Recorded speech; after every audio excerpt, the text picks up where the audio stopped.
کہ آخر ہم ان سب صلاحیتوں کے ساتھ کرتے کیا ہیں. اور ٹیسٹ کس چیز کا ہو رہا ہے؟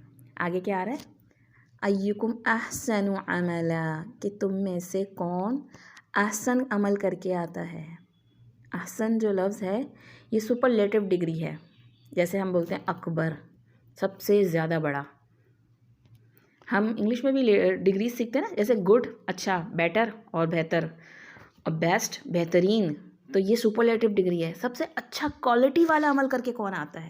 اللہ تعالیٰ نے یہ نہیں کہا اکثر عملہ، زیادہ کثرت سے کون عمل کر کے لے کے آتا ہے، یا اکبر بھی نہیں کہا کہ بہت بڑے بڑے عمل کر کے کون لے کے آتا ہے. نہیں، ہو سکتا ہے چھوٹے چھوٹے اعمال ہو آپ کی زندگی میں، لیکن وہ اتنے خالص ہوں کہ وہ احسن بن جائیں. تو سب سے پہلی چیز تو جاننے کی ضرورت یہ کہ احسن عمل ہوتا کیا ہے. دیکھیں، احسن حسن سے، حسن کہتے ہیں خوبصورت کو نا. تو اس حسن میں دو چیزیں آتی ہیں دین کے لحاظ سے.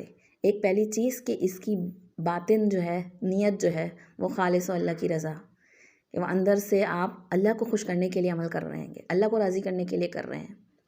کوئی ریاکاری نہیں، کوئی دکھاوا نہیں، کوئی احسان جتانا نہیں. اور ظاہری چیز میں کیا ہونا چاہیے؟ وہ عمل سنت کے مطابق ہو، اس عمل کا اسٹرکچر جو ہو فزیکلی وہ سنت کے مطابق ہو.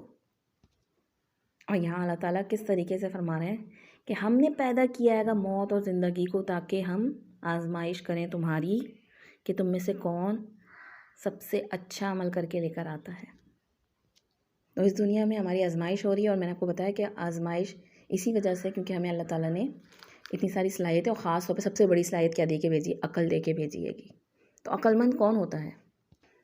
نبی کریم صلی اللہ علیہ وسلم کی حدیث مبارکہ سے پتہ چلتا ہے گا، عقل مند وہ ہے جو موت سے پہلے موت کی تیاری کرے، جو کثرت سے موت کو یاد کرنے والا ہو اور اس کی تیاری کرنے والا ہو. زندگی ایک بار ملی ہے، اور موت اس کی اٹل حقیقت ہے کہ آخر کار ہم نے اس سے جا کے ملنا ہے، اور اس کے بعد والی زندگی کا انحصار ہماری اس زندگی پر ہے. تو عقل مند وہی ہے جو ہمیشہ باقی رہنے والی زندگی کی اس زندگی میں تیاری کرے اور آسان عمل کی طرف کوشش کرے. ایسا نہ ہم اپنے آپ کو آرام سے بیٹھے ہوں، نہیں الحمدللہ میں تو اتنا قرآن بھی پڑھتی ہوں، اتنے نمازیں بھی پڑھتی ہوں، اور اتنے ڈھیر لوگ ہیں اس دنیا میں اتنے برے برے عمل کر رہے ہیں. اس کا مطلب یہ ہے کہ میں اپنے عمل پہ راضی ہوئے بیٹھی ہوں کہ میں جو کر رہی ہوں بس کافی ہے. یعنی میں نے اپنے کم عمل کو ہی آسان عمل سمجھ لیا ہے، کیونکہ وہ میری نظر میں زیادہ ہے. مجھے نہیں پتہ اللہ تعالیٰ کی نظر میں کیسا ہے، کتنا ہے. اللہ تعالیٰ نے کیا پتہ مجھے اس سے زیادہ صلاحیتیں کیوں کرنے کی. تو نیکی کے راستے میں مرتے دم تک ہمیں ترقی کرنی ہے، آگے بڑھنا ہے، اللہ سے اپنا تعلق کو امپروو کرتے جانا ہے. اور اس کے لیے پھر اللہ تعالیٰ نے جو ہمیں عقل دی ہے نا، اس کو استعمال کرنا ہے، غور و فکر کرنا ہے اللہ تعالیٰ کی اس کتاب میں. کچھ مفسرین کی رائے ہے کہ عقل مند شخص کون ہوتا ہے گا. پہلی رائے ہے کہ عقل کے اعتبار سے جو شخص کامل ہو، جس کی عقل صحیح کام کر رہی ہو. سفیان ثوری رحمۃ اللہ کہتے ہیں کہ دنیا کے اعتبار سے جو شخص بے رغبت ہو وہ عقل مند ہوتا ہے. جیسے ابھی حدیث میں پتہ چلا نا کہ تو دنیا میں رہتے ہوئے آخرت کی تیاری کرے. تو عقل مند کون ہے؟ خالی وہ عقل مند نہیں ہے جو بظاہر ایسا لگتا ہے کہ اس میں بڑی عقل ہے، بلکہ جو اس عقل کو استعمال بھی کرے. تو عقل مند شخص جو ہوتا ہے وہ اپنی عقل کا صحیح استعمال کرتا ہے، اتنی ہی چیزیں اپنے پاس رکھتا ہے جتنی اس کی ضرورت ہو. ضرورت سے زائد ایکسس سامان اگر جمع کر لیں گے تو ظاہر سی بات ہے انہی کی دیکھ بھال میں اور اسی میں سارا وقت چلا جائے گا آپ کا. تیسری رائے ہے کہ حرام کاموں سے پرہیز کرنے والا اور اللہ کی پسند کے کاموں میں رغبت کرنے والا شخص عقل مند ہے، کہ جو اللہ کے حرام کردہ کاموں سے بچے اور اللہ کی رضا کرنے والے کاموں میں آگے بڑھے. چوتھی رائے ہے کہ موت کو یاد کرنے والا، اس کی تیاری کرنے والا. پانچویں رائے عقل مند وہ ہے جو اپنی ذات کے عیبوں کو جاننے والا ہو، اپنی کمزوریوں کی طرف اس کی نگاہ ہو، اس کو امپروو کرنے کی کوشش کر رہا ہو. آج سارا فوکس شیطان نے ہمیں دوسروں کی طرف لگا دیا گا، اس میں تو یہ برائی ہے، اس میں تو وہ برائی. ہاں نمازیں تو پڑھتی ہیں، دین کے کام تو کرتے ہیں، لیکن یہ تو کرتے نہیں ہیں. یعنی دین والوں کو بھی ایک ایک اینگل سے ایسے پرکھا جا رہا ہوتا ہے کہ جیسے ان کے خدا یہی ہیں، انہوں نے ہی حساب کتاب لینا ہے، خود خواہ وہ نماز بھی نہ پڑھتے ہوں. تو عقل مند نہیں ہے وہ. عقل مند وہ شخص ہے جو اپنے اوپر نگاہ کرے، فوکس کرے بیٹھا ہے کہ میرے اندر کہاں کہاں ابھی تک پرابلم چل رہی ہو، میں تو ابھی اس چیز سے نہیں نکلی ہوں، یا اللہ میرا اخلاق یہاں بہتر کر دے، میں غصے کو کنٹرول کر لوں، میں زبان کے گناہوں سے اپنے آپ کو بچا لوں. اور آخری رائے یہ ہے کہ جو تقدیر پہ سب سے زیادہ راضی ہونے والا ہوتا ہے وہ عقلمند ہے، کہ یعنی اللہ تعالیٰ نے اس کے مقدر میں جو کچھ لکھ دیا ہے وہ اس پہ راضی ہے، اس کو صرف ہر وقت دنیا کی حرص نہیں ہے کہ نہیں مجھے اور چاہیے، بلکہ دنیا سے ایک آپ کی نا ایموشنل اٹیچمنٹ نہیں ہونی چاہیے، بہت زیادہ ایموشنل اٹیچمنٹ آپ کی آخرت سے ہونی چاہیے، جو میرا آخری گھر ہے، جو میری منزل ہے، اس کی طرف زیادہ دھیان ہونا چاہیے۔ دنیا میں رہنا ہے، دنیا کے سارے کام کرنے ہیں، سب کچھ ہے، یہ ساری ذمہ داریاں ہیں، اور انہی ذمہ داریوں کے ساتھ کو بہترین انداز سے ہم کریں گے تو ہمارا آخرت میں ظاہر سی بات ہے اس کا ریوارڈ ہے۔ لیکن ایسا نہ ہو ان ذمہ داریوں میں ایسا کھو جائیں کہ بس انہی کو سب کچھ سمجھ لیں۔ تو یاد رکھیں کہ یہ تمام نعمتیں جو ہمیں ملی ہیں یہ سب امتحان کے لیے ملی ہیں۔ علم ملا ہے تو اس کا بھی امتحان ہے، خوبصورتی ملی ہے تو اس کا بھی امتحان ہے، اولاد ہے، میرا ہر بچہ جو ہے میرا ایک ٹیسٹ پیپر ہے، میری گفتگو کا امتحان ہے، تمام معاملات کا، لین دین کا، رویے کا، سوچ کا، ایون کہ میری خاموشی بھی میرا امتحان ہے، اس کا بھی ایک پرچہ ہے، وہ تیار ہو رہا ہے کہ جس جگہ خاموش رہنا نہیں چاہیے تھا، اللہ کی حدود کہیں ٹوٹ رہی تھی، وہاں ایک ریئیکشن دکھانا چاہیے تھا، برا ماننا چاہیے تھا، وہاں ہم خاموش کھڑے رہے، اور جس جگہ اپنی ذات پہ بات آئی تو وہاں جہاں خاموش رہ کے غصہ پی لینا چاہیے تھا وہاں ہم بھڑک پڑے۔ یہ بھی تو امتحان ہے کہ ہم کیا کر رہے ہیں، ہم کچھ کر رہے ہیں تو وہ بھی ہمارا لکھا جا رہا ہے، اور اگر کچھ بھی نہیں کر رہے ہم خالی بیٹھے ہیں تو وہ بھی ہمارا جو ہے ایک طرح سے ہم ضائع کر رہے ہیں اپنی صلاحیتوں کو، اپنے وقت کو، وہ بھی لکھا جا رہا ہے، وہ بھی ہمارا عمل ہے۔ یا تو عمل ہمارا پازیٹیو ہوگا یا ہمارا عمل نیگیٹو ہوگا، یا تو دائیں ہاتھ کی طرف لکھا جائے گا یا بائیں جانب لکھا جائے گا، اور ہماری رپورٹ کارڈ تیار ہو رہی ہے ساتھ ساتھ۔ اللہ تعالیٰ نے ہمیں دنیا میں ڈوز اینڈ ڈونٹس دونوں بتا کے بھیجا ہے نا، تو احسن عمل جو ہے وہ خالی نیکیاں نہیں ہیں، آپ کا برائیوں سے رک جانا بھی احسن عمل ہے، جیسے ہم نے بتایا نا حرام کاموں سے بچ جانا، کہ اگر کوئی اپنی نظروں کی حفاظت کرتا ہے تو یہ بھی احسن عمل ہے، اگر کوئی گانے نہیں سنتا ہے تو یہ بھی احسن عمل ہے، اس کا ایفیکٹ ہوگا اس کی ذات پر، اس کی زندگی پہ، دنیا میں بھی اور آخرت میں بھی۔ اور ایک رائے یہ بھی ہے کہ احسن عمل وہ ہے جو آخرت تک پہنچ بھی جائے، یعنی ضائع نہ ہو جائے، ہے نا، ہم نے عمل بھی کیا اور ریاکاری کر دی، ضائع ہو گیا، ہم نے عمل بھی کیا، نیکیاں کریں اور تکبر میں آ گئے، ضائع ہو گیا، ہم نے عمل بھی کیا، دوسروں کی مدد کری، احسان جتا دیا، ضائع ہو گیا۔ تو وہ عمل جس کو حفاظت کے ساتھ اس کو لے بھی گئے، کیونکہ عمل کرنا اتنا مشکل نہیں ہے، عمل اچھا کرنے کے بعد اس کو سنبھالنا، اس کی حفاظت کرنا اور زیادہ مشکل ہے۔ آپ دیکھیں نا، کوئی بھی نعمت جب نہیں ہوتی ہے گی تو اس کو پانے کی شوق ہوتا ہے گا، لیکن جب وہ آ جاتی ہے تو پھر اس کی حفاظت کا خوف لگ جاتا ہے گا کہ کہیں اس کو کچھ ہو نہ جائے، کہیں اتنی قیمتی چیز کھو نہ جائے۔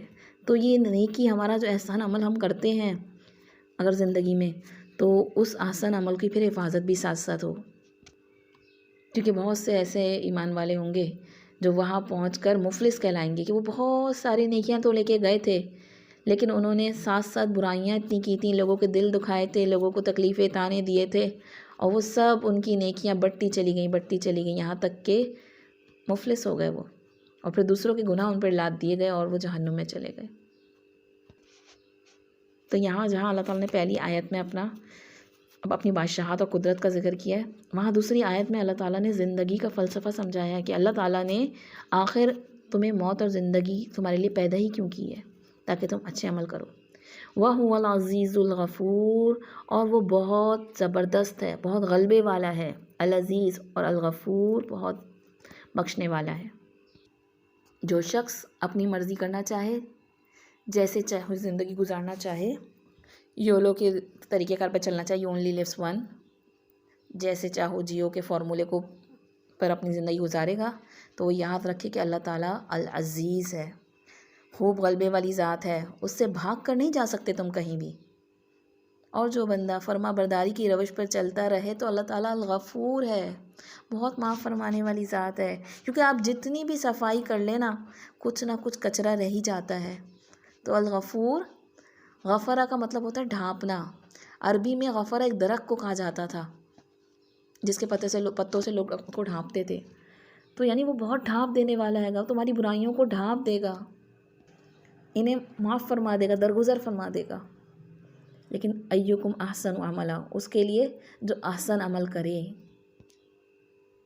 تو اب ان دونوں آیتوں کو لے کے تھوڑا سا غور و فکر کریں کہ ایک اللہ تعالیٰ کی قدرت کاملہ کو سامنے رکھ کر اور پھر اس کی موت و زندگی کا جو اللہ تعالیٰ نے ہمارے لیے بنایا ہے ایک ٹیسٹ کے طور پر، اور پھر اپنے آپ سے سوال کریں کہ واقعی میں کتنا احسن عمل کے حوالے سے سیریس ہوں.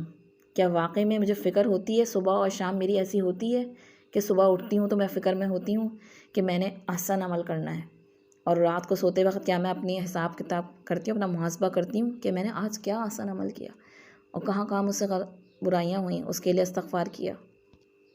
کیونکہ یہ دن رات یہ جو اس طرح چکی کی طرح چل رہا ہے، گھوم رہا ہے، کتنی تیزی سے وقت گزر رہا ہے، ہماری زندگی کٹ رہی ہے، اور یہ بہت چھوٹی ہے. آگے پھر موت آ جائے گی، اور ہم نے بس جو چھوٹی سی لائف میں جو اپنے نامہ اعمال میں لکھ لیا نا، خواہ اچھا خواہ برا، خواہ کسی بھی لیول کی نیت کا، وہ سب ہمارا اس پہ ڈیپینڈ ہے ہماری نیکسٹ لائف.